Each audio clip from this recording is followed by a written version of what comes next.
Welcome to Barn Banter, the podcast by Horse Illustrated. Each month, we bring guests to educate, entertain, or inspire you as you pursue the horsey lifestyle, plus an adoptable horse with a unique story. I'm Susan Friedland, an equestrian author, blogger, and speaker with a soft spot for off-track thoroughbreds. You can find me at my blog, saddleseekshorse.com, or on Facebook or Instagram at saddleseekshorse. And I'm Holly Kakamis, editor-in-chief of Horse Illustrated and Young Rider magazines. You can find us at horseillustrated.com, youngrider.com, and Horse Illustrated and Young Rider on Instagram and Facebook. Holly, this is the month of my birth. And I was just thinking about one of the best birthdays I ever had was several years ago. On Facebook, I saw a little ad for a fox hunting clinic on October 6th. And I dragged my friend Amy, from Huntsy Paper Co. And I was like, we've got to go to this clinic and it's going to be so much fun. And this is when I was living in Southern California, and the clinic met in Temecula, and we went up into the mountains at Garner Ranch, and it was like the location where they have filmed many Westerns for Hollywood. And it was a blast, and I kind of got hooked. And our guest today that you're going to introduce in a little bit has some fox hunting experience, some polo experience, and Mongol derby experience. So when I think about fox hunting, there was just hours and hours in the saddle. And you haven't been yet, right? No, probably the most hours I've been in a saddle, I don't know, it was trail riding. So definitely not as demanding. Yeah. So anyway, but one of the funniest memories I have fox hunting was with a friend who was a former student when I taught middle school, and we reconnected years later. And she's a very accomplished equestrian, but she had never been fox hunting. And so I was like, you got to come. This is going to be amazing. And at the time, she was, I think, in her mid-20s, and a number of people on this fox hunt were, older and probably 60s on up. And long story short, we go out and we're riding along, and everything's great. But we're out there for a while. I think all told, we were probably out riding maybe 2.5, 3 hours, which if you're used to arena riding is kind of a lot. Yes. But we're on this beautiful ranch, and we're in third field. So for people that aren't that familiar with fox hunting, it's like the slower group. We had dropped back from second field, which is kind of the medium speed group where you have the option to jump or not jump. But anyway, so we're riding along through the woods, and I remember this woman came up and she had blood on her forehead. And we looked at her like, what? So I think what happened was she got too close to the horse in front of her, and she may, like if you're sort of in jockey position, and if another horse, I don't know, somehow I think the other horse's hooves like connected with her forehead. I don't know what happened, but anyway, it was very, not something you see every day. And she kind of laughed it off like, oh, it looks worse than it is. I'm fine. Well, my money was on Tree Branch. I didn't see where you were going with that one. Yeah. So she was demoted basically from the faster group to be with our slower group because she's bleeding profusely from the head. Yeah. So I was told, and I was not like a field master or whatever, I was like lowest on the totem pole as a social member. So I didn't even go out every time. But I remember a field master looked at me and was like, do not let her leave this group. So I'm like, okay, I'm a rule follower. I was a teacher at the time. We keep rules. We're, in charge. And so we're riding along and everything's cool. And my friend Kasha, who was the guest, is kind of looking at me wide-eyed, like, what is going on here? Because if you're not used to this kind of rowdy riding out in the middle of nowhere. So we're riding along and everything, calms down. and we see the second field across, I don't know, it may have been like a quarter mile, half mile away across this like cattle field. So just picture we're at a big cattle ranch kind of in the mountains. And so she gets this look on her face, the woman with the blood, and she's like, you know what? I'm just going to go join my friends. And I was like, no, you're supposed to stay with us. You can't go out there. And there's rules to these things. I'll be fine. And she took off cantering across the field, which like isn't really, you're not supposed to do that. So that was like this one scenario where it's like, wow, that was interesting. I don't know about that. Well, then later in the ride, I'm going to cut out some pieces of detail here, but I thought quicksand was just in cartoons. Like, is quicksand a thing? I had no idea. I rode into it once here in California in a sandy stream where my horse, I swear, started to sink. And I had never even thought about that because, like, I just thought it was from cartoons. Right? From cartoons. So anyway, so after this episode with, my friend Kasha is like, well, that was wild. We're riding, we're almost to the trailers, and there's a woman coming the opposite way toward us, which it was like, what is going on here? And as she is riding toward us, she gets lower and lower, and I'm looking, and then she falls off, and the horse is like in quicksand. And I think I literally was like, Jesus, take the reins. Like, it was crazy. And so we hopped off, and then she somehow got up out of it and then was leading her horse toward us. And she arrived toward our group and says to us, I just got caught up in quicksand, which, like, of course we saw this coming from a mile away. So it was like The Walking Dead or something. And then a woman, you know how, like, if you're really tired, you've been riding a long time and you dismount and you don't fall, but like your dismount isn't all together and you kind of stumble and fall as a result of getting off kind of clumsily. This happened to another woman. So I hopped off my horse. Kasha, who's there as the guest, hopped off her horse, and she was trying to lead the other woman. And so we're all like walking in. I felt like we had just done battle or something. So we're leading our horses in. And my trainer at the time sees us from a distance. And, she was in first field. So she was at the trailers and comes running. And I could hear her yell, is it a horse or a rider? And I'm like, we're all okay. We're all okay. And, later, my friend, the guest, Kasha, was just like, is this how it always is? And I was like, no, this is not how it always is. You just picked a really good day to make some memories on your first and perhaps last fox hunt. Twilight Zone fox hunt. That's wild. So, yeah, I will never forget that. I mean, I can see the pictures of the blood on the woman's face. I can see the horse going down in quicksand. And later I said something to one of the other riders about like, wow, that was amazing. Like, I would be terrified if I was caught in quicksand, even if I got out of it. Like, this would be forever in my mind. And the woman's like, oh, yeah, she's fine. She's ridden Tevis Cup several times. So I was like, okay, so there's our transition. Wow. Mongol Derby. And I would love for you, not saying Tevis Cup is Mongol Derby, but it is a lot of hours in the saddle and over rigorous terrain. And that one is 100 miles in 24 hours to finish, plus passing all the vet checks. The Mongol Derby, from what I understand, well, it's 1,000 kilometers, which is 700 miles. And what did they have? Was it 9 days was the maximum time? Something like that. So yes, it is more days stacked together, but you don't have to ride or can't ride 24 straight hours. But I mean, the stories that we are going to hear from Gideon, our guest today, there's a doozy, one that I had not heard. Some people might think it's gross, but I thought it was extremely fascinating and resourceful.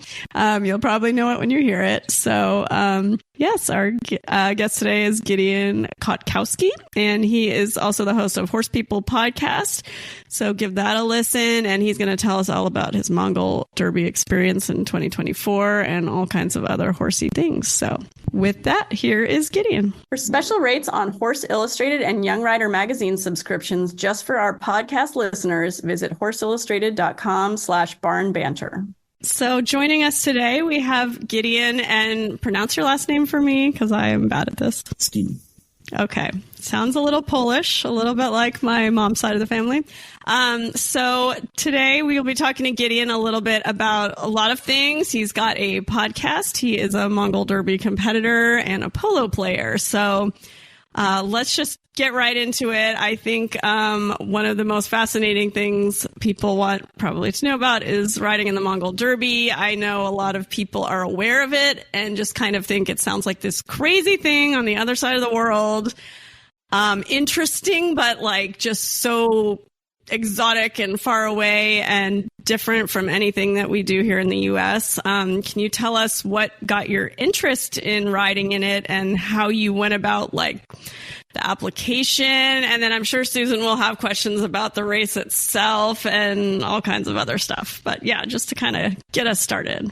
Yeah, absolutely. And super happy to be on the podcast with you guys.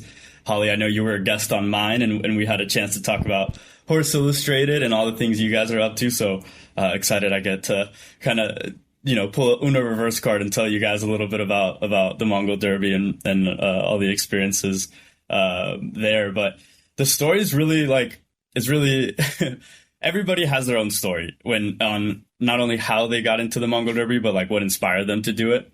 For me, back in 2018 was when I first found out about the race. And I was just scrolling on Instagram, and it must have been around, I think it was Bob Long.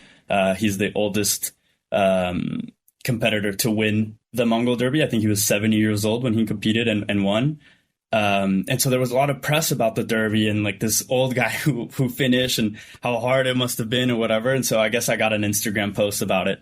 And as soon as I saw it on my feed, I knew that I had to compete in it. At the time, I had just graduated college. And I had my first sales gig out of school. And so I wasn't making a lot of money. It was just a dream. And so what I did, actually, I reached out to one of the photographers of the Derby and I asked for some of those pictures that they took. Specifically, I picked 3 that I liked that they had posted and I printed them out and I put them up in my bedroom so that this was in 2019. So that every time I woke up, I saw those pictures. And every time I went to sleep, I saw those pictures. Because I knew that as soon as I saw the Derby, there was something in it that I had to, it was like visceral. I don't know how or why, I knew I had to compete. And so I made it my mission, effectively a dream to really try and get there. And then 2022, I was still working at the same company. I had gotten a big raise just a few months prior. And I was like, well, the raise kind of covered the gap that I needed to fill to compete. And I said, if I don't do it now, I'll never do it. And so I signed up. It's usually about a 2-year wait list. And so in 22, I signed up to compete in 24. And so it's been a year since I did the Derby and all the memories are still very much ingrained in there. But that's really the story of how I found the Derby and ended up applying. The actual application process, it changes year to year. For the most part, the basics are similar in terms of first you send in a written application stating why you want to do it.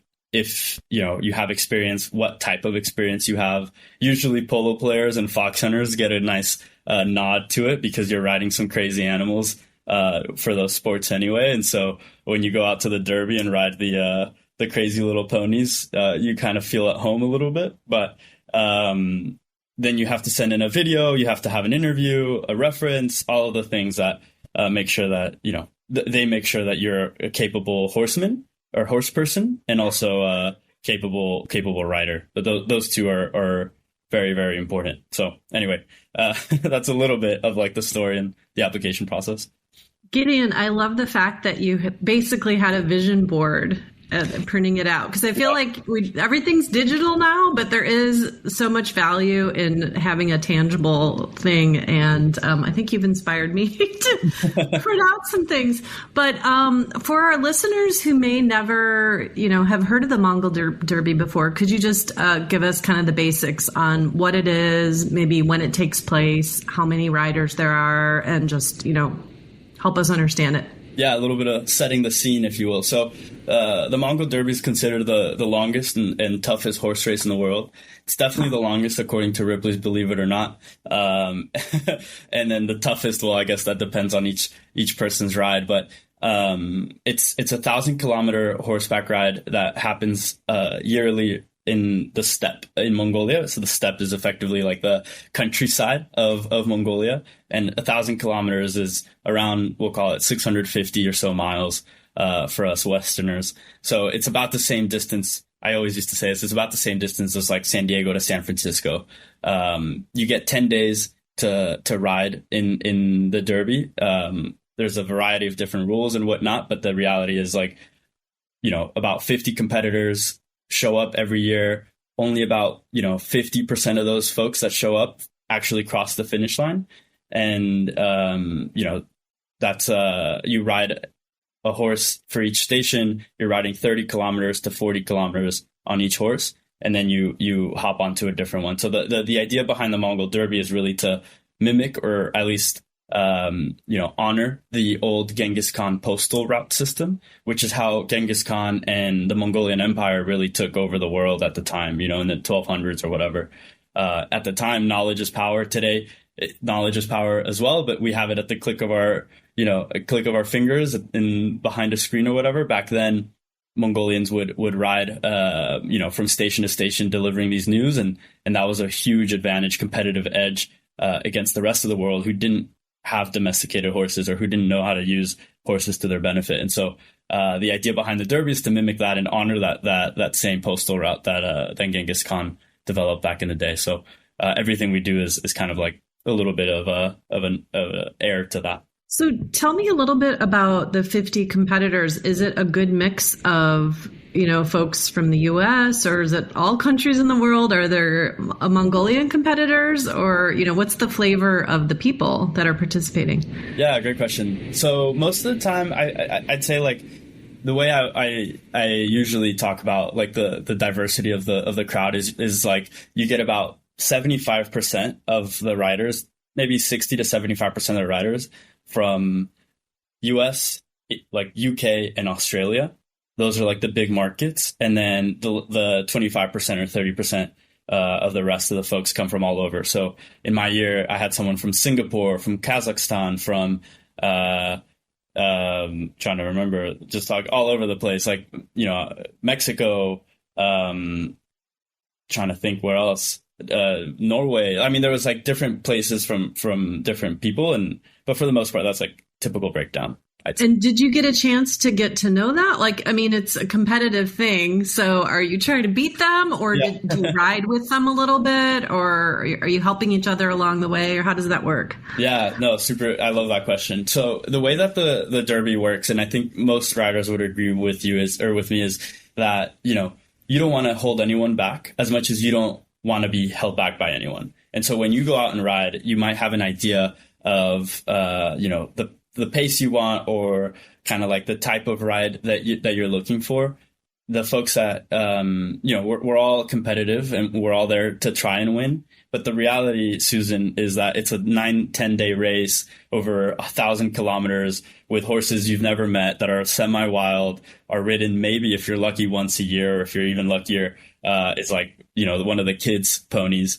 And so there's so much of the race you can't control that the spirit of the Derby, if you will, is really the camaraderie, right? Like the ability to be with someone and ride, hours and hours on end, learn about their story and stuff. But so anyway, all this to say, like when you're riding, you have your own pace, and horses are different. So, if all three of us are riding, Susan, Holly, and me, we all hop on a horse from station, let's call it 6 to 7.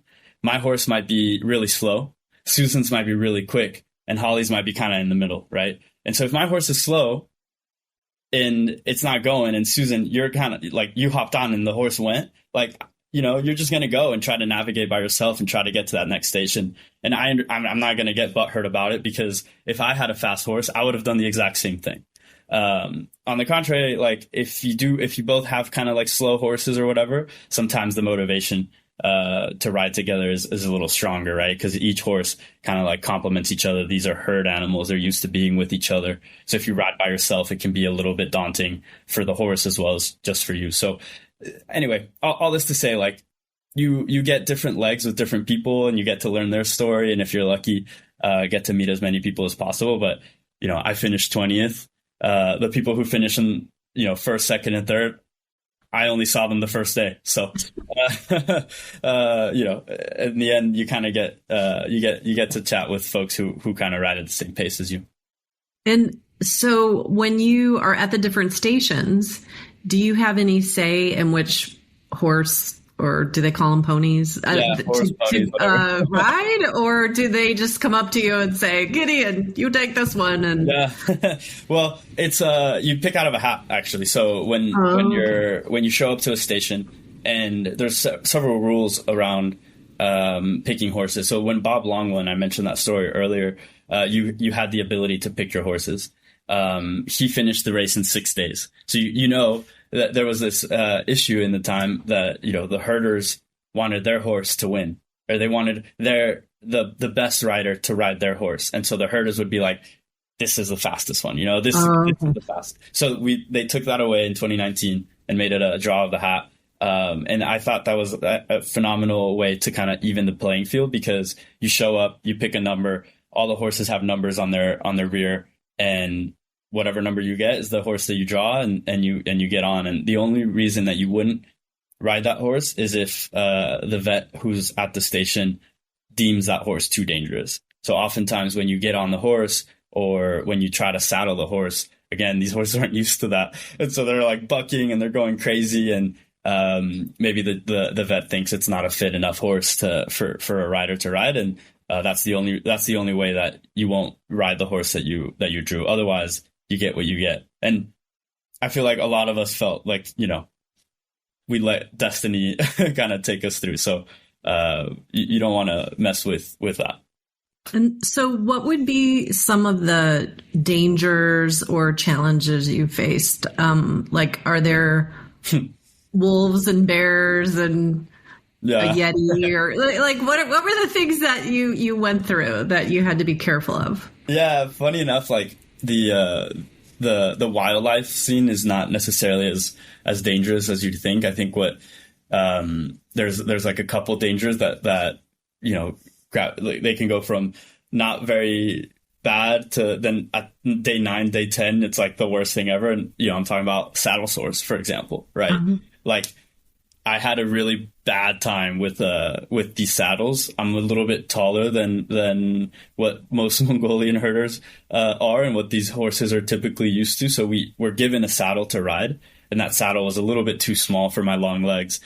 So anytime that I would, like, you know, post or try to post, when I would lean back, I was like, half my butt was like off the saddle. And so by day 2 or 3, I was having like the worst time. I was chafed. I had ran out of all my friction gold bond that I took.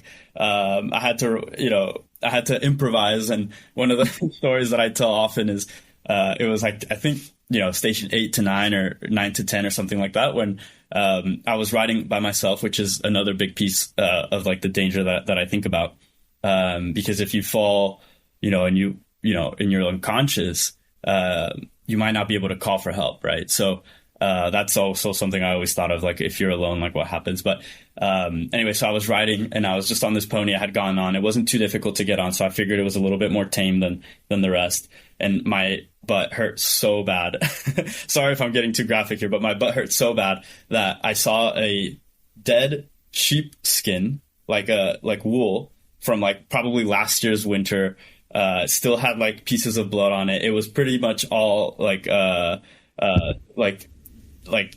is it called when the ants eat it all or whatever? Like, oh yeah. It was just the wool that was left, and I I looked at all the competitors, and all the competitors had like the saddle seat on top, like the wool saddle seat on top of their saddles to help with the chafing. So I was like, I have to. And so I got off my horse, I grabbed this dead skin sheep, put it on my saddle, and I rode the rest of that leg all the way to the next station. And when I got there, Don, one of the vets, was like, I don't remember you having a seat saver. And I was like, with flies flying all around my face and mosquitoes or whatever flying all around me.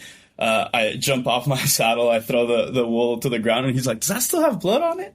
Anyway, so my point in all this thing, like, you get pretty desperate when you're chafing pretty bad on day 3 and you look at the rest of the race ahead of you, and it's like still, 600, 700 kilometers of things you have to do. So I think that's a really big danger for folks. And then, heat stroke is something that took out a lot of the riders this past year.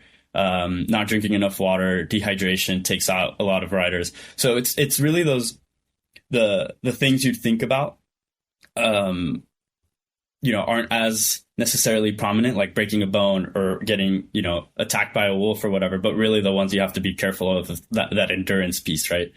Chafing, heat stroke, dehydration, those are the ones that take riders out the most.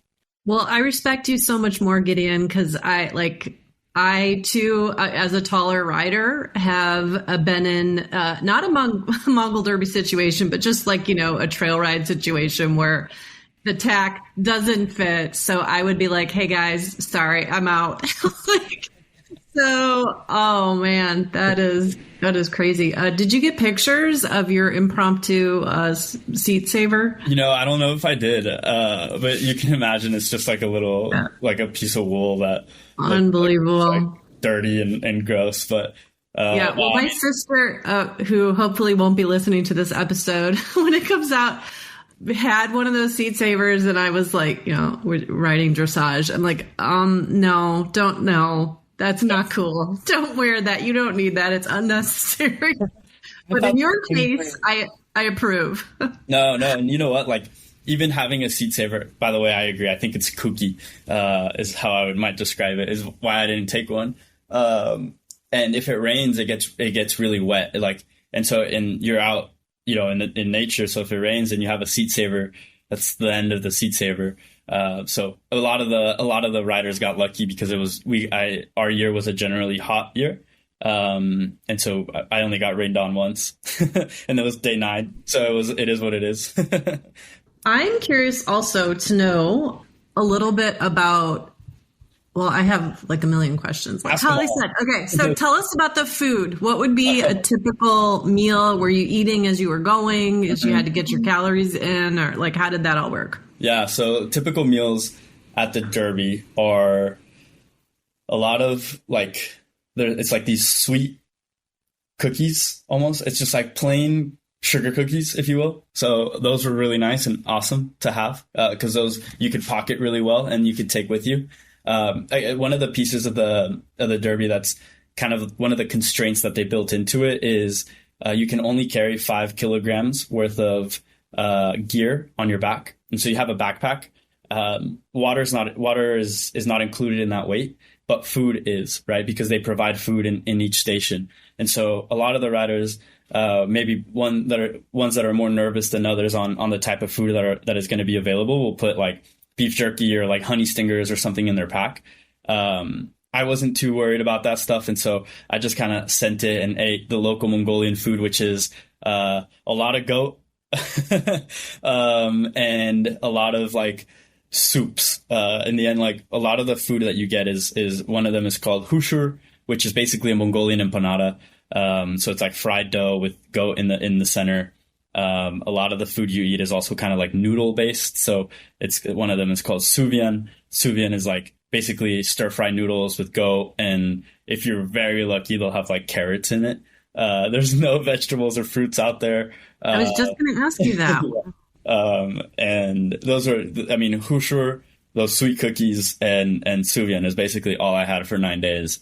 And then one of the things that they did, at least towards the end of the race, back half of the race for me was, I got a penalty in one of the stations and it was like the end of the day and Tom, the founder, was there, and they had a big old cooler of, goodies that they had for the folks that are working the race.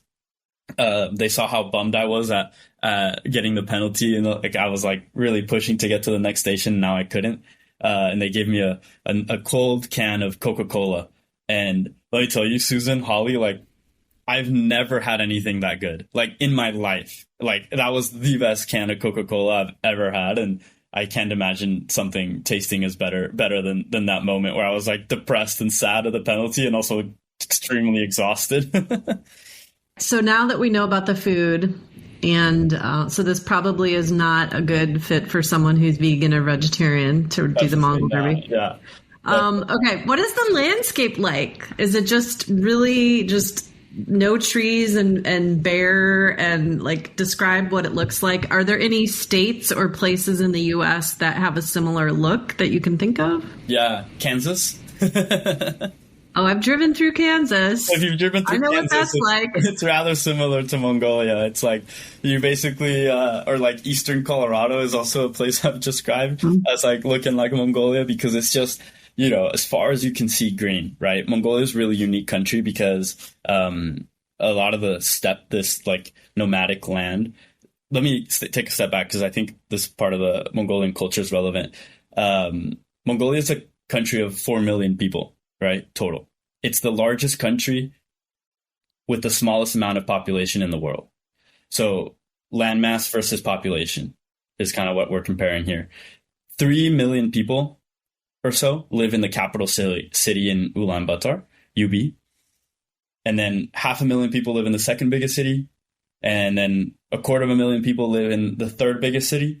And then the last 250,000 people live all across the steppe. Right. These are nomadic people. This is nomadic culture. That's how they've been for hundreds and thousands of years.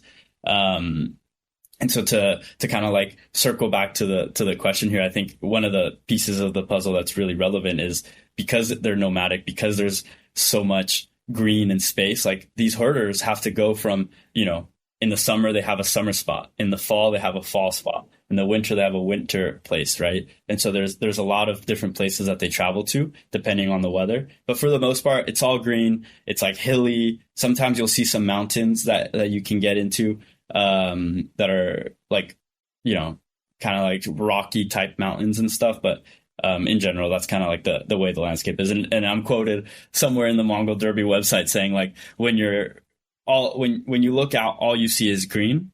But when you're on your horse, all you see is marmot holes because there's just so many marmots. There's so many ground squirrels. And I'll tell this story real quick, just a little bit of an aside, but that's really what you want to watch out for. Speaking of dangers, like I'm not worried about wolves or bears. I'm worried about these dang marmots that are, making holes that could effectively like break my horse's leg or trip him up and send me off. In the first 4 minutes of the 2024 Derby, someone fell off because a horse got into a marmot hole. They broke their collarbone and they were out. So the first 4 minutes, like really, anyway. So that's kind of a little bit of the landscape. And like, I figured the context for that is helpful because Mongolia is unique. There's no fences in the steppe. All of it is owned by the government. It's like a giant public land. And how did you change as a horseman? It's a good question. And I think, even a year later, I think about that a lot. But I think one of the most life-changing things that happened to me at the Derby is finishing. And simply by finishing, I kind of have that cookie in my cookie jar. And so now every time I hop on a horse or anytime I do something that's even remotely difficult, I look at, my experience. I was like, well, I did the Derby. I can do this. I rode that crazy horse. I can ride this one. And so that extra piece of confidence, I think, is probably what changed me the most. And one of the big reasons I did the Derby is because I always felt like I could ride anything. I always felt like, I was, horses were my thing. And I feel like the Mongol Derby is kind of like the Everest for horse people, right? In the way that like maybe an alpinist might look at Everest. And so I wanted to prove to myself that I could do hard things and that I could ride, anything, and that I can compete with the best of them. And I proved that to myself. And that's like a huge life-changing, just like mentality. Well, let's back up a little bit. So we know about you as of 2024 and now, but how did you get into horses? I know you play polo. Like, has that been your main horse connection as a polo player throughout your life? So I was really lucky that I born and raised to two horse people. Both my parents had the bug in them. They both loved horses growing up. My dad grew up riding and taking horses out and telling me stories how he ditched school in the morning to go ride. And my mom, always loved horses. And so when we were young, I have two older brothers. We all kind of got put into lessons, and horses. I'm preaching to the choir here, and potentially your audience also, but horses are a great way to have a good work ethic, to be compassionate, to do a bunch of other things that are good for society, because horses will let you know when something's bad and when something's good and whatnot. And so I think my parents have that mindset, right? Like, let's at least get them introduced to horses. Both my brothers never really were bit by the horse virus as much as I was. And so from there, I became obsessed. I started going to camps, whether it was English or Western, like horse camps in the summer, whatever my mom was able to find that was like relatively within our budget or whatever. Now I'm realizing that that's a thing. Back then I was just like happy to be around horses. And then, so I really just started kind of taking lessons. My dad was really adamant that I took lessons bareback. So my first year, horseback riding was only on bareback saddles, like those little cushions that they got on top of the horses. So I did that. I rode English for a year bareback. And then, from there, basically got into, all sorts of the different disciplines, whatnot. And then as I graduated, as I was going into high school, I got into polo, and polo just took me away. I fell in love almost immediately. I say that because the first 3 months of playing polo are probably the worst experience for anyone, because it's really, really hard. Horseback riding, and then you have to hit a little ball, and you have to be careful not to hit the horse, and you have to do all these different things that you might not be used to. But once you hit the ball and you hear that little, like that, I don't know, it's like hitting a home run. You hear like the mallet hit the ball, and you're automatically addicted. And so I really worked on polo for, polo has been now my discipline of choice. I love the team aspect of it. I was always a team sport player, and horses didn't give me that until I got into polo. And so polo has that team aspect. It has a really competitive piece of the puzzle. It's really physical as well. You're hitting each other on the horses. You're kind of rubbing shoulders and trying to get past each other. And so really focused on polo. And most recently, polo is not as accessible here in San Diego for me, and joined the fox hunting club. So now I'm a fox hunter. But so I consider myself just a thoroughbred guy. Whatever a thoroughbred can do, I can do. So are you with Santa Fe Hunt? That's right. Okay, we'll have to talk after the show, because I was a member for a few years. Oh, no way. So we know some of the same people. For sure. I ride a lot with Jim Selsapor, if that rings a bell. Right. I had one other question I just forgot because I got so excited to figure out that we know the same people. Holly, I'm sure you have some questions for Gideon. Yes. So when you had me on your podcast and I was a terrible guest, I just started grilling you, asking you all the questions, because you're a great guest. What are you talking about? But I remember you telling me at the end of the race, or toward the end of the Mongol Derby, you had like a dismounting injury and you were going to finish I think you said 12th or something. Can you just tell us what happened there? And I'm sure that was probably discouraging after how far you came riding on a dead sheep. That story is crazy, but mad respect. That was very clever. But yeah, tell us about that. Of course, and everybody has stories. Actually, on my podcast, it's called the Horse People Podcast. I've talked to a couple other Mongol Derby riders.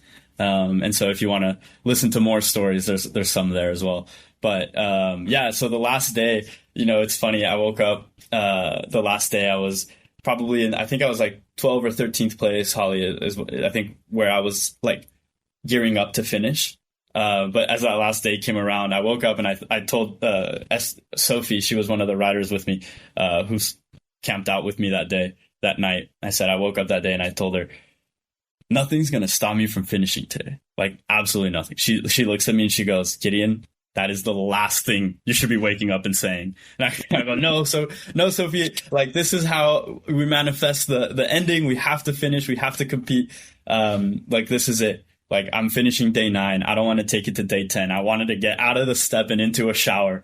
And so anyway, we get on our horses. It was like a little bit of a messy start. Like one of the horses was hard to get on, put the saddle back on and everything. As I reach the next station, you know, I hop on this beautiful Palomino like stallion. It had the the most beautiful Palomino stallion. I actually have a picture of it here. I'll show it for you guys. So you can see it, first of all, how small it is. But second, it's just like, you know, like just stallion, you know, he had his mane. He was attentive, clearly a horse that herders would ride, you know, and so it wasn't necessarily so wild. He was so quick, really great, neck reining. It was just a good horse. I love this horse. And he was fast. So I got on this horse. I ran out of that station. And by this time, it's day 9. I'm like, you know, stiffer than a tree. And one of the things that you have to do in the Derby, just an advice for anyone, if anyone's listening, is part of the vet checks. You have to like make sure that your horse's heart rate is below 56 beats per minute. When you check in. If it's higher, you get a penalty after 30 minutes. So like you get 30 minutes to go into the station for your horse to cool down, and the vet to check its heart rate. They do this. It's typical in endurance racing. I think the FEI rate is 64 beats per minute. But in order to double down on the horse's safety for the Mongol Derby, they brought it down to 56. So one of the strategies that a lot of riders do is they get off their horse around 2-3 kilometers away from the station, and walk them in, right? That usually does the trick and cools them down. So, you know, it's day 9. I've been doing this for now 4 or 5 days, jumping off my horse, doing the thing. Because the first few days, you don't know that. You have to figure it out by yourself. So 4 or 5 days I've been doing this. And as soon as I hop off this horse, Holly, and I think, or Susan rather, telling you the story, Holly's heard this a million times, is I jump off and I don't know what I do, but I'm holding on to the reins for dear life because you don't want to lose your horse.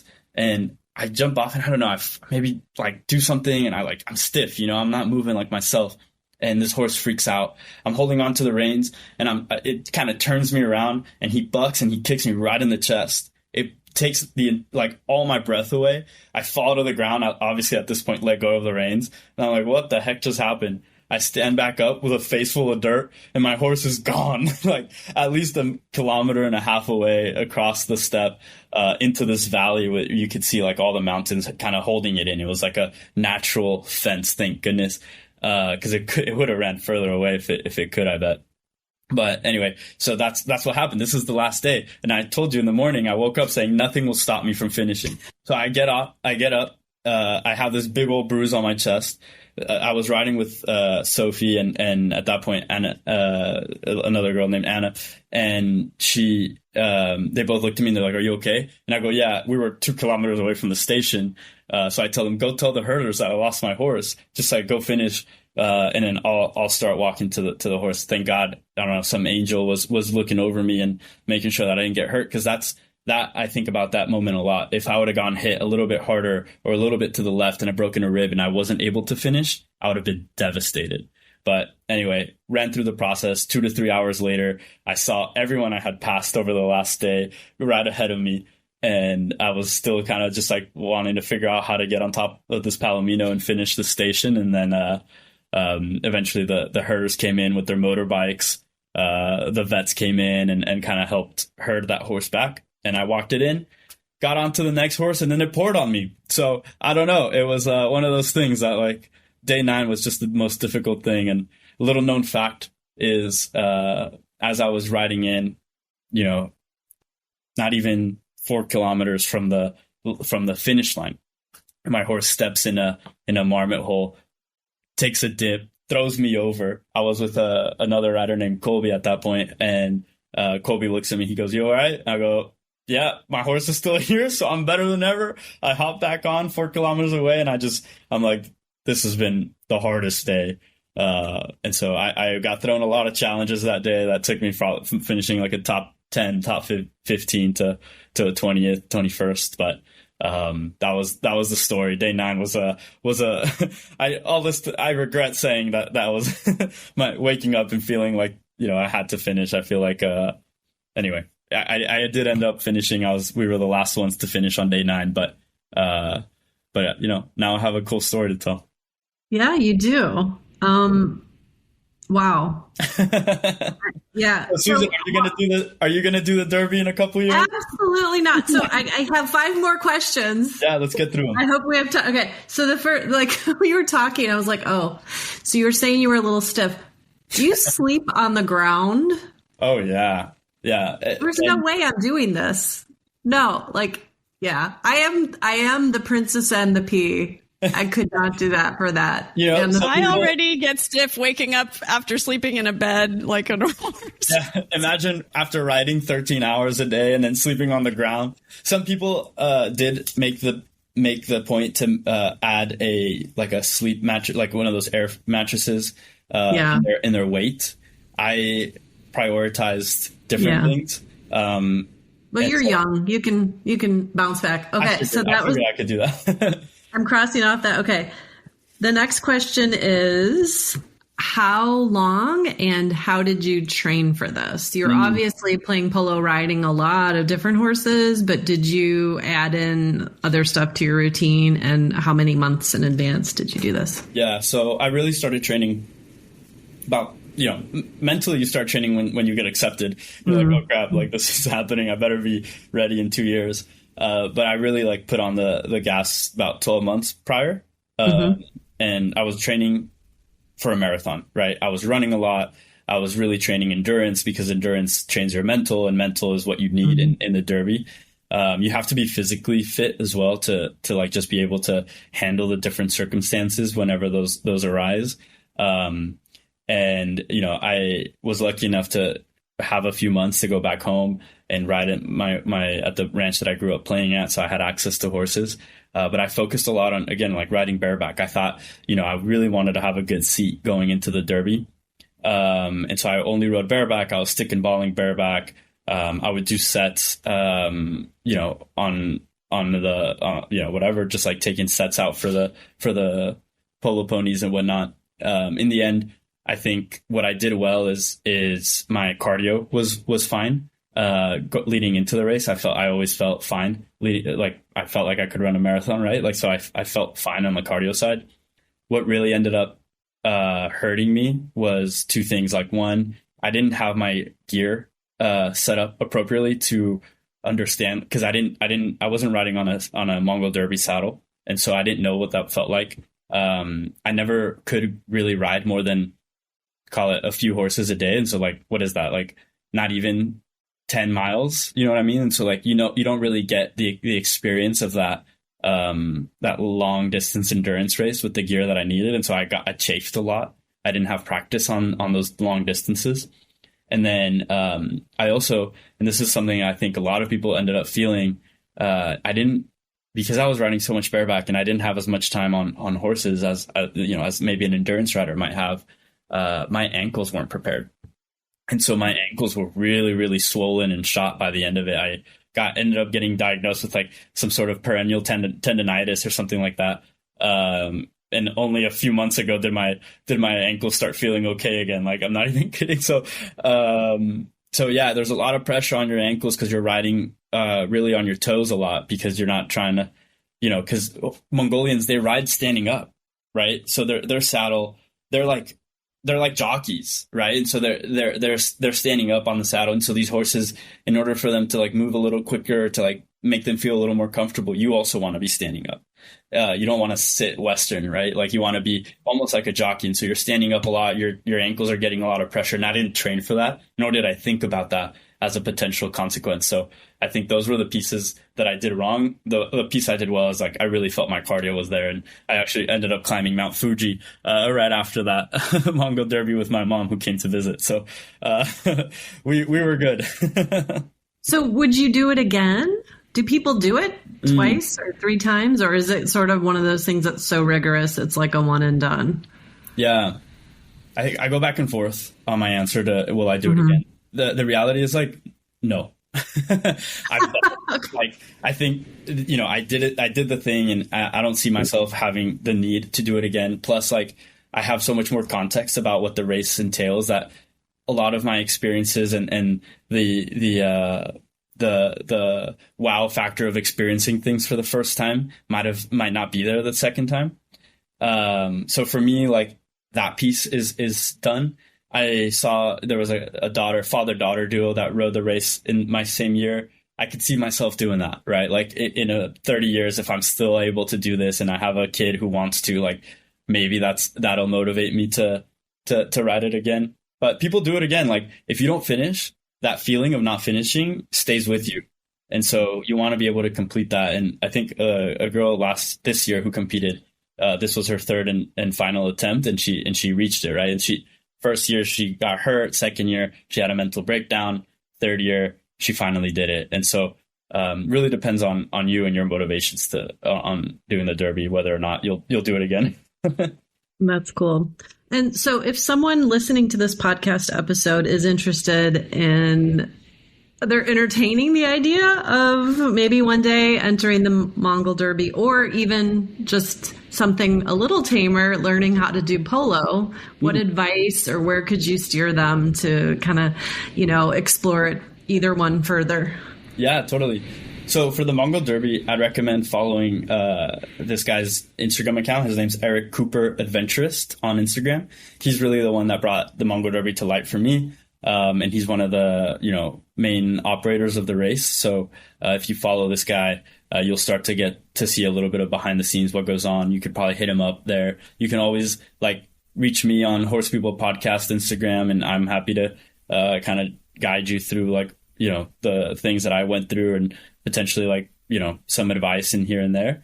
But the website has a lot of it. I also will start, if I were you, would start saving up. It's not a cheap race. It's not something that just, you can do on any given year. And so, or at least I couldn't.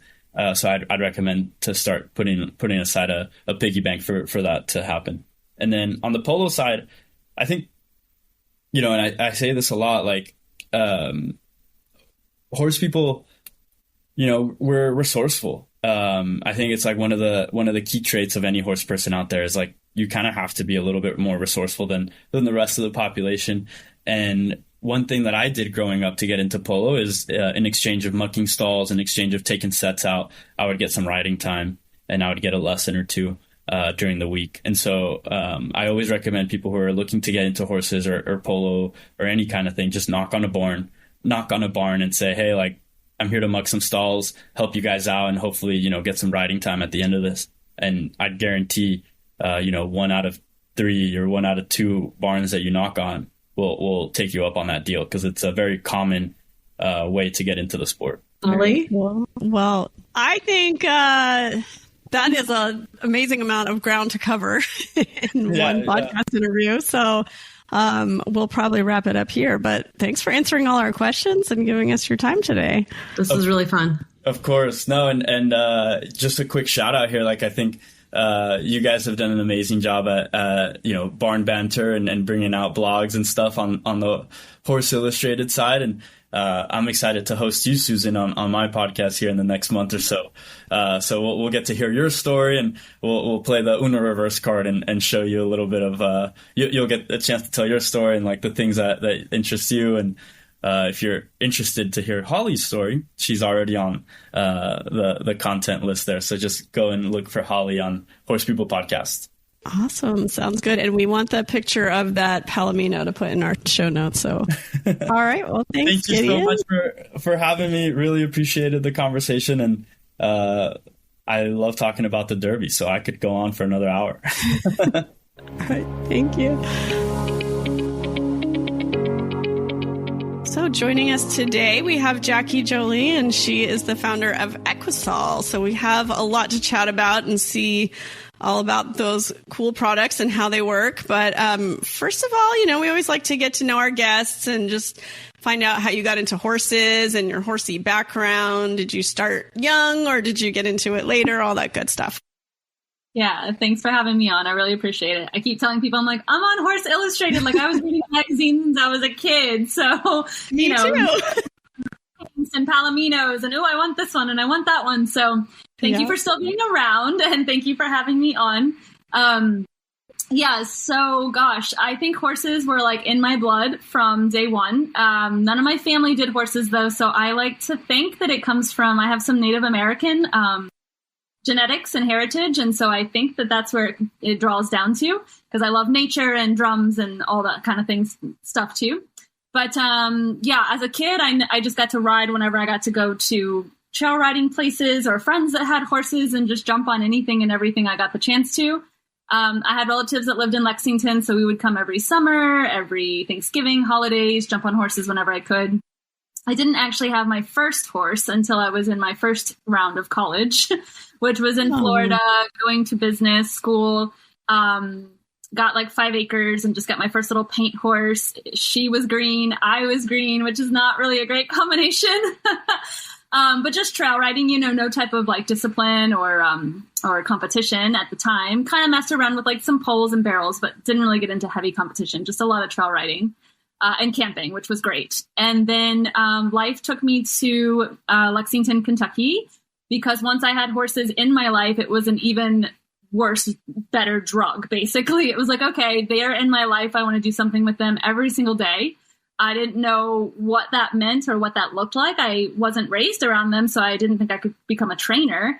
So I moved to Lexington, horse capital of the world, and started to get to know the thoroughbred industry, racing. I got into polo, which is a whole other set of drugs that you just inject into your vein that you become addicted to. Yeah. Polo was so much fun. And I played that on and off for like 15 or 16 years. That's the majority of the discipline I've been in for sure. And when I came to Lexington, I worked in a couple of different areas of the industry. I tried some insurance stuff. I tried some bloodstock work stuff.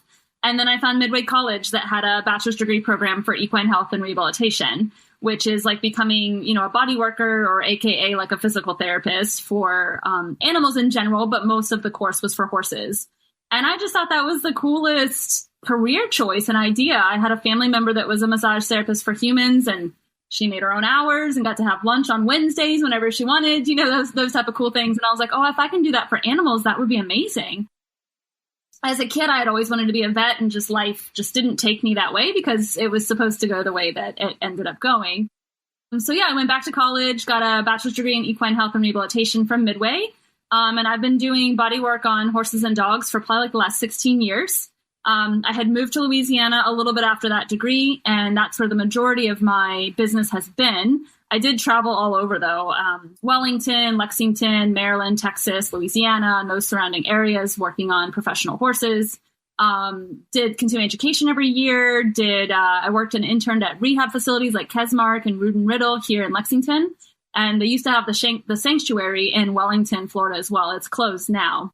But that gave me a lot of experience working with, water treadmills and PEMF machines and Vive plates and lasers and all the different things that we can do to try to keep our equine athletes at their best and healing if there was an injury. And so I've enjoyed my job so incredibly much. It's been so rewarding. And that's kind of my story that got me into horses and what I do now. I still love to just trail ride and camp with horses, really, with not a ton of pressure. Polo is still so much fun. I got to try ski joring for the first time last year. Oh, lucky. Cool. Did not ski because I will break my neck. I don't ski, but I got to be the horse rider and pull a friend behind me skiing. It was so much fun. I hope that I can go back again in January. I'm shooting for it, but I'm not sure if we'll make it this year. But I would love to do more of that. That was a ton of fun. And I was very impressed. Most of the horses were barefoot and there's plenty of skiers and snowboarders that ate it, but there was no riders that came off, and there was no horses that took a bad step, slipped, fall, or anything. And it was a circular track. It wasn't just a straight line. Oh, very, very impressed. very sure-footed. You know, they're used to that out there. Now, they were using fake snow to make the track, so it does compact better than like your just natural snow. Okay. I was really impressed with that. The horses that did have shoes, they were using like a barium insert. And so barium is just a mineral and a chemical that will have a chemical reaction with the snow, and it'll kind of create like a traction with that chemical reaction. But the majority of them were barefoot, and I was very impressed. Wow. So that was tons of fun. I've tried my hand at dressage. I've done some reining before. I've done some cutting before, which also was very, very fun. So I like all aspects of what horses do for us. They're just quite incredible. Yeah, and I love your story, like taking you to Lexington. I also went there after, I got out of school. I went to grad school at UK and stayed there for 16 years because I feel like all horse girls just kind of get drawn to Lexington and just learning about, like you said, I've been to Kesmark and Rood and Riddle, like just seeing all of the technology is really mind-blowing because they have, the racing industry, and people will just put the research and the money and the, care into things that you don't see anywhere else. So I love that story because I think I had a kind of similar experience of learning about that. And I think it's so cool. And I'm just a science nerd, so we have all kinds of stuff to talk about with that. But so I saw from your website that you had a Lyme disease diagnosis, and that sort of led you into learning a little bit more about light therapy. Can you tell us about that and how that sort of helped get you the idea for your business? Yeah, so obviously I did learn a good bit about lasers through my career before the Lyme disease, but lasers are also something that's very, very expensive for most horse owners or pet owners to get their hands on. And me as just a bodywork practitioner, it just never made sense to invest in something that much that I wouldn't probably have had paid off. But I got to use them, got to learn about them, but never got the full light story like I have it now. And so, yes, with the job that I did as well, it worked out with me getting into some type of holistic alternative therapy like body work, because we actually do look at the body as a whole and how everything's connected all together. Unfortunately, in vet school, you don't get taught a lot of that part and like the biomechanics. And so I think I would have really butted heads a little bit if I had went the other direction. And so I'm glad because it allowed me to also live my life kind of that way, a lot more nature-based, a lot more holistic-based. And so 6 years ago, I did have a tick bite and I got diagnosed with Lyme disease. And I really wasn't a fan of wanting to take antibiotics for 3 months. And so I was like, okay, I'm going to see if I can heal it naturally first. I can always leave the allopathic system as plan B. And so I did heal myself with an herbal protocol from Dr. Buhner. But even though I healed the Lyme disease, I had a ton of leftover symptoms that I just couldn't really recover from. I actually like to liken it towards, horses will deal with Lyme disease as well, but even like the EPM disease that they get now, I feel like it's very similar. Like the bacteria acts very similar. So you can heal it, but it just rampants through the body and really leaves it just a disaster. And you have so much to recover with the immune system and to boost things back up. And so I couldn't recover. And I had a friend that turned me on to a neurosurgeon that teaches about quantum biology. And that is based off of light, water, and magnetism, which is like 8 hours of a podcast if we opened up that can of worms today. But the foundation is light.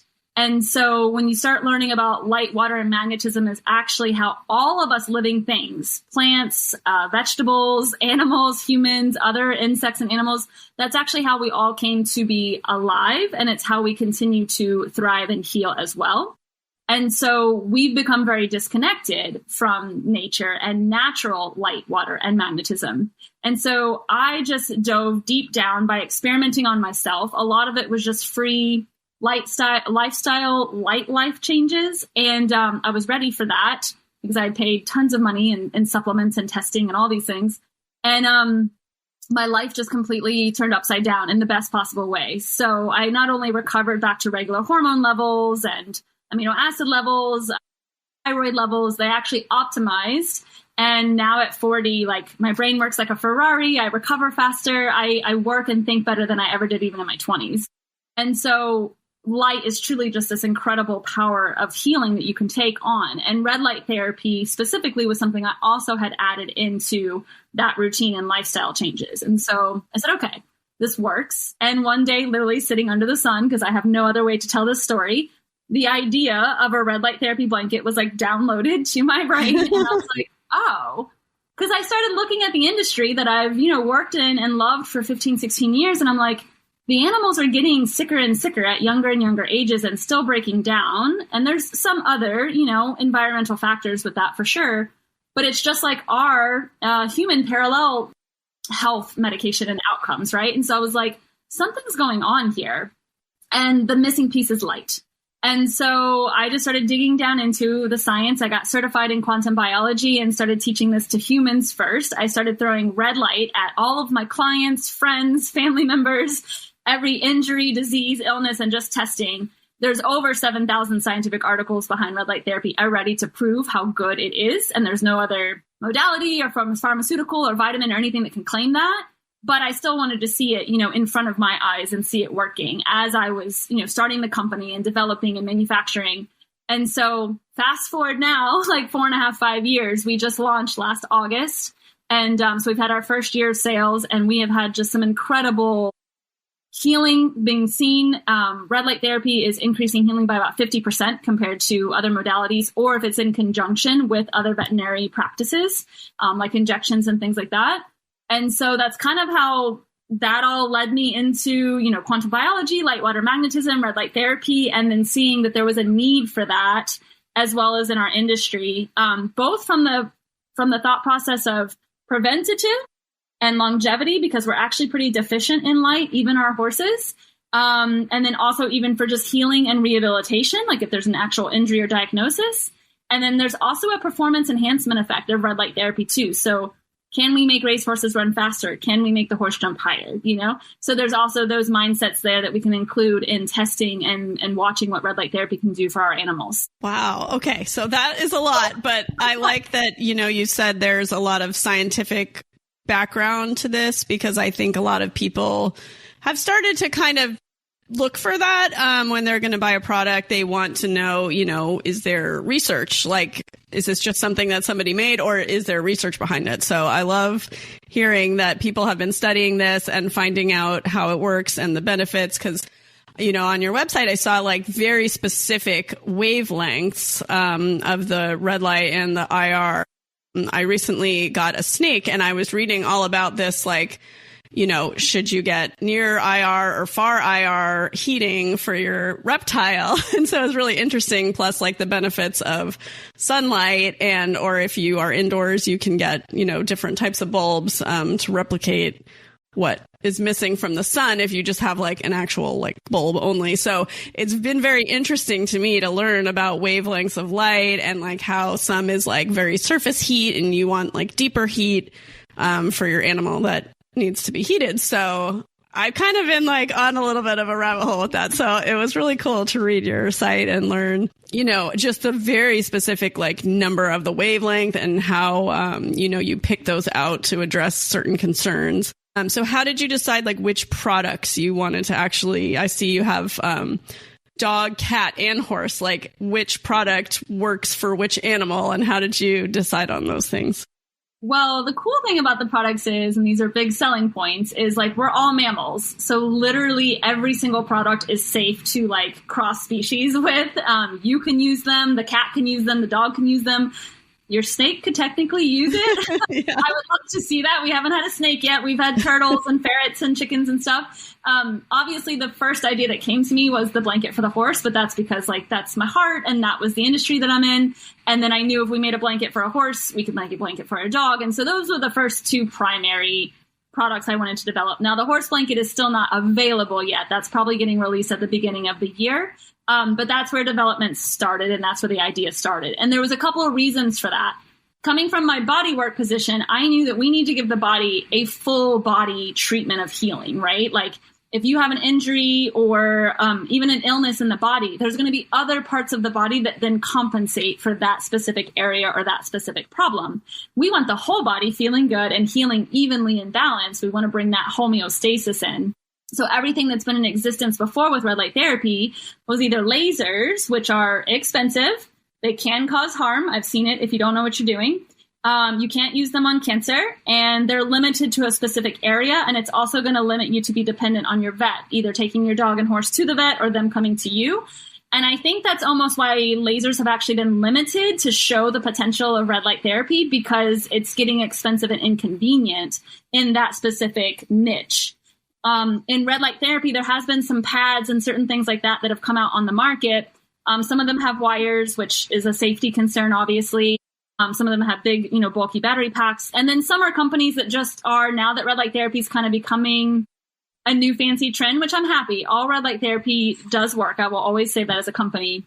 But as we see in any new trends, there's going to be companies that jump on the bandwagon to just make the moolah, right? And so there's not science and research and due diligence behind that. And I do like to pride ourselves as a company that I'm certified in quantum biology. I've been researching, red light therapy and using it on things for 6 years now. And I brought a lot of the Russian research that came in to pick what wavelengths and things like that for us to use. But the blanket was definitely something that was different than anything else that was in the market. Nobody was providing something that was a full body treatment, as well as we have a patented design for a belly band. So it's actually going to go on the ventral line of the dog and the horse. There's no other therapeutic blanket on the market that actually has a belly band. And that still came from my body work of we ignore the ventral line, the belly of our animals a lot, because since they're quadrupeds, it's kind of out of sight, out of mind in a way. But there's all kinds of issues that can occur there. You have, spay and neuter scars and C-section scars and colic scars and castration scars. And then we have, you have your obliques there. You have your heart, your lungs, your organs, and you have the gut, which the gut microbiome that's finally becoming out in science of this is our second brain. It's where your digestion occurs, but it's also where your immune system happens, your sex hormones happen, and then also your feel good, cognitive things are also made in the gut. So your dopamine, your serotonin, your tryptophan, things like that. All of that is made in the gut. And we truly do believe that we'll be able to innervate that with our belly band. And on the human side of research for red light therapy, they're already proving that we can heal the gut lining with just red light therapy alone, which is pretty stinking cool. So that kind of started our design. There was the full body blankets. Well, I was just kind of promoting for horses and dogs, and I started having people go, well, what about cats? I have a cat and I want to help my cat. And I was like, oh yeah, what about cats?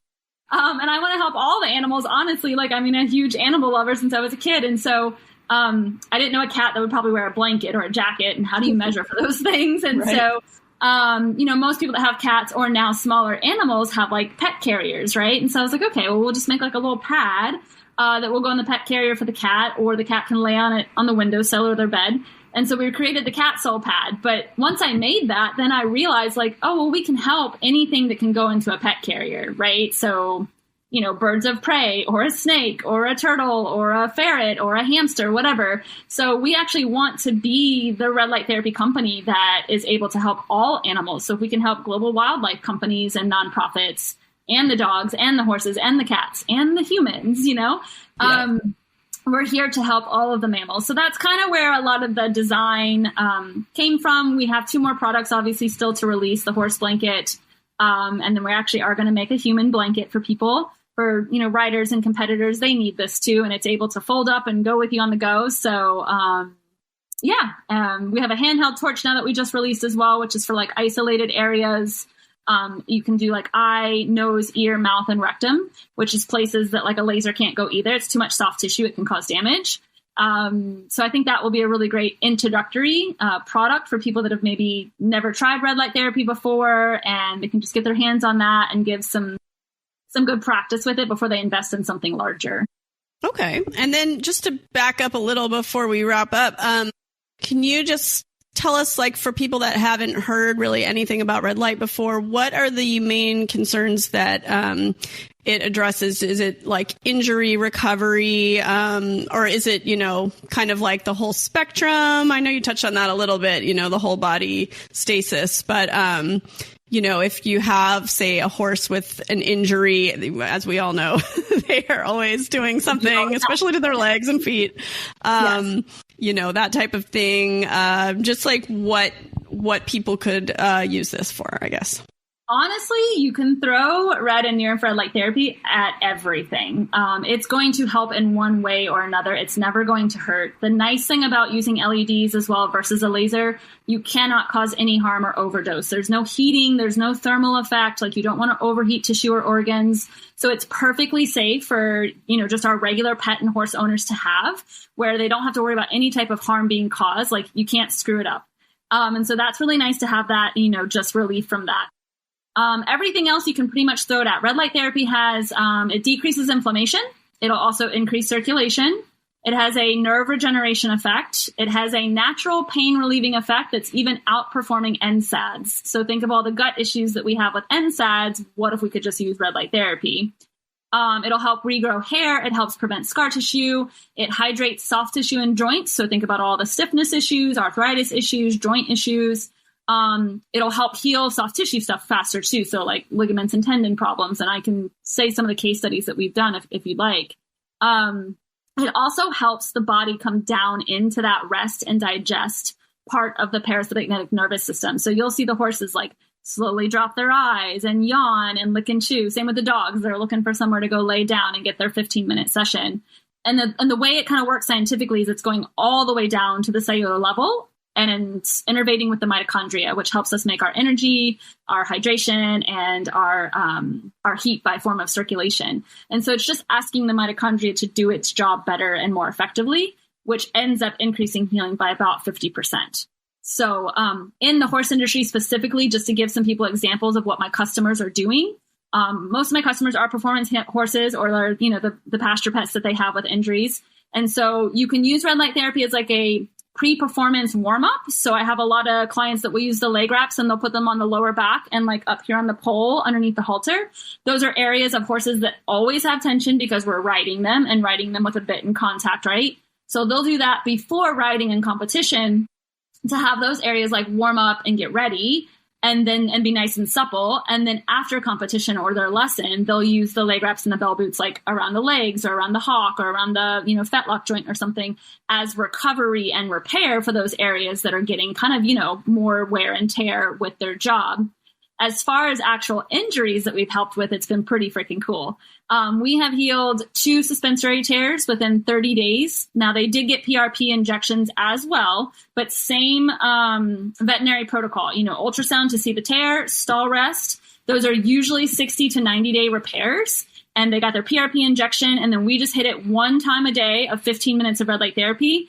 And the tear was completely gone with no scar tissue at 30 days. Like the vets were blown away by that. So the horse could actually go back to work. And there was no scar tissue. Scar tissue always, adheses to other tissue and can cause damage or re-injury for later.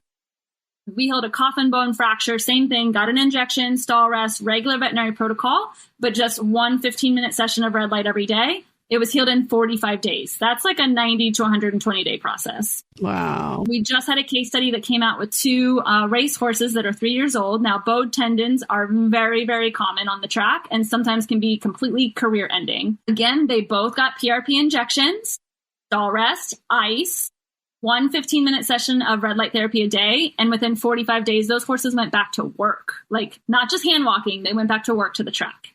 Wow. The tear was completely gone. One of them was 21% and one was like a 43% tear. So that one was pretty good. So it's very incredible what it's doing. We've had an owner that had summer sores all over their horse. It was a 23-year-old retired horse. She wanted to put him down because she tried everything, every ointment, every injection, every medicine. But I was like, he's still eating and walking with his friends. Like, he still wants to be here. And I said, well, let's just throw a red light at it and we'll see. And, something that's a chronic case like that, it still took longer, but within 6 months of doing almost every day, sometimes she'd forget, but pretty regular red light therapy, they were fully healed with hair growing back at 6 months and they haven't come back. And that's in Louisiana. That's something that's like unheard of. Yeah. Exactly. So yeah, the light's doing some just really incredible healing. It's going to be a benefit to just any other medication or practices or anything that you're also still doing already. You can also use it on its own alone and it's going to do its job. But it's one of the best supplements you could possibly get for your animal for therapy because there's no harm done and it's only going to help and it's going to help really good. Light is the strongest, fastest natural energy source we have in the existence of the world, right? So it's quite good stuff. Absolutely. Well, I hope everyone learned a ton today. I know I did. And if people are interested to find out more, can you just give us your website, any social media you like to be active on, just so they can learn some more? Yeah, absolutely. So you can find us on our website at equisol.life. So that's EQUISOL.LIFE. And then we have Instagram, Facebook, YouTube, and LinkedIn, also under Equisol. There's not much on YouTube yet, but we are just about to start our education series where I'm going to get online on Instagram and YouTube every day and just start teaching, like, what is light and how does it work in the body and how can we use it to actually, heal and do things, because there's not a lot of companies that do that either with their products. And we believe in really empowering and changing the industry by educating the owners, because that's where demand comes from and that's where change comes from. And the ones that, win at the end are the animals. So that's our number one goal. I was actually thinking that, I wonder if she has a YouTube, because I feel like I've lately gotten so much more into learning things on YouTube. So I think that's a great idea. I look forward to the learning videos, and everyone should go and check that out. Well, Jackie, thank you so much for joining us today. We really appreciate your time. Yeah, thank you, Holly. I appreciate it. Thanks so much, everyone.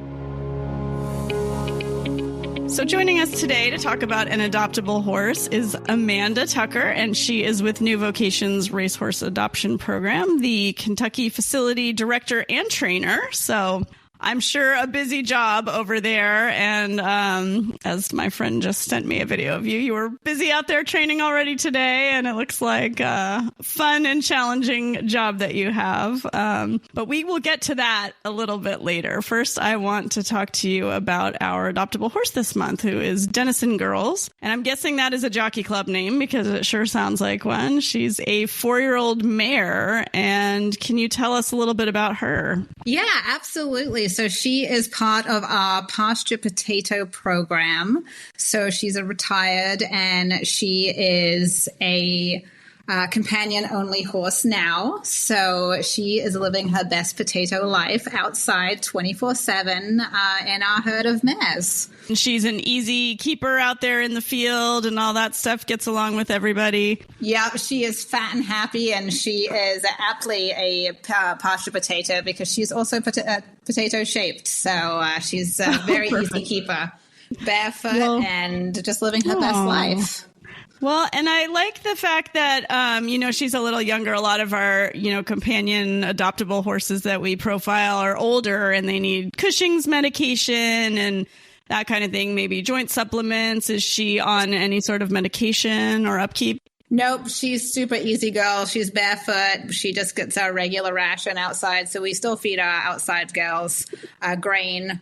But she's just on our regular ration, nothing special, no supplements, no meds or anything. So super basic girl.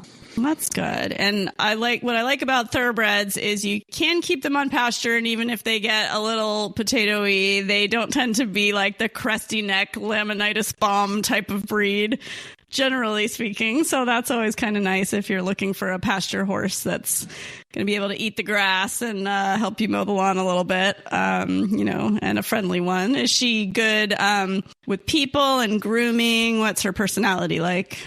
Yeah, absolutely. She loves to come in. I mean, we still have them in for the vet and the farrier quite frequently, and they come in for baths. So she loves people. She's super easy in the cross ties, easy to be groomed.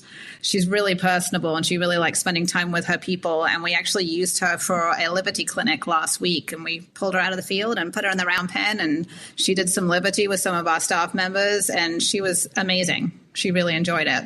Oh, that's great. So if she could have a groundwork type of job like in hand or Liberty, you think she might enjoy getting a little extra exercise, like not under saddle though? Yeah, I think she'd be thrilled to do anything with her person. So she'd be happy to be a companion, but she'd also would love to come in and have spa days and play as well.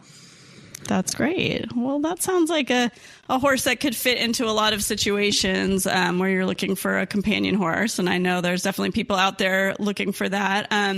And I was not familiar with the New Vocations Pasture Potato program. Is that new, or have you guys had that a while? Can you tell me about that? Yeah, it's fairly new. We've had it for a couple years now. It's been really, really great. The horses have no adoption fee, and we also have a stipend for transportation. So you can get one and then ship it and then get your transportation fees back as well. That's amazing. Yeah, that is probably a big help for people that aren't super close to your facilities. And can you tell us just more about New Vocations in general? I know you have a few locations and thoroughbred specialty, but I know you have some standard breds and how all that works and where people should go and the locations, all that kind of stuff. Yeah, absolutely. So our main location is here in Lexington, Kentucky, but we do have 9 facilities total, kind of spotted around between Florida all the way up to New York. We were established in 1992, so we've been around for quite some time now. We have mostly thoroughbreds, but some of our locations, not here in Lexington, but some of our locations also have standard breds. So we have the whole gamut. We have about 75 horses here in Lexington. And then between all the facilities, we adopt around 300 to 400 a year out of all the facilities. So wow. The horses are all the adoptable horses that are online and ready to go are on our website. So you can go to newvocations.org and check them out on there. And I strongly recommend everyone become an approved adopter before you find the horse that you love. That way, when you're ready and you see the right one, you can just move ahead and go forward with it. That is great advice. And I'm curious about your title because it sounds like facility director is a whole job and trainer is a whole job. So how do you do all of that? Yeah, I do wear a lot of hats here, but we have such a fabulous team between the barn and the office. So it's definitely one of those, the teamwork makes the dream work situations. So I have a fabulous team here that makes me look really good. So that's good to hear. With 75 horses, I'm sure, yes, there is definitely a whole team needed to keep everything going smoothly there. But that's wonderful. I'm a thoroughbred lover, so I always like to give them a shout out and tell people, they have the full range of personalities and, energy level and suitability for, any job, any whether you're looking for a companion one or not companion one, thoroughbreds are always worth a look. I know with 75, you guys probably have a bit of something for everyone. And so for this horse, we have a righthorse.org listing for your pasture potatoes, you said. But the other horses, how can people find out more about all the horses that you have? Yep, all of the horses that are ready for adoption are on our website, so newvocations.org. You can search either by breed, thoroughbred or standardbred. You can search by location, and then if you see one that piques your interest, if you click on the Contact the Trainer link, that will direct your email directly to that horse's trainer, depending on what facility it's at.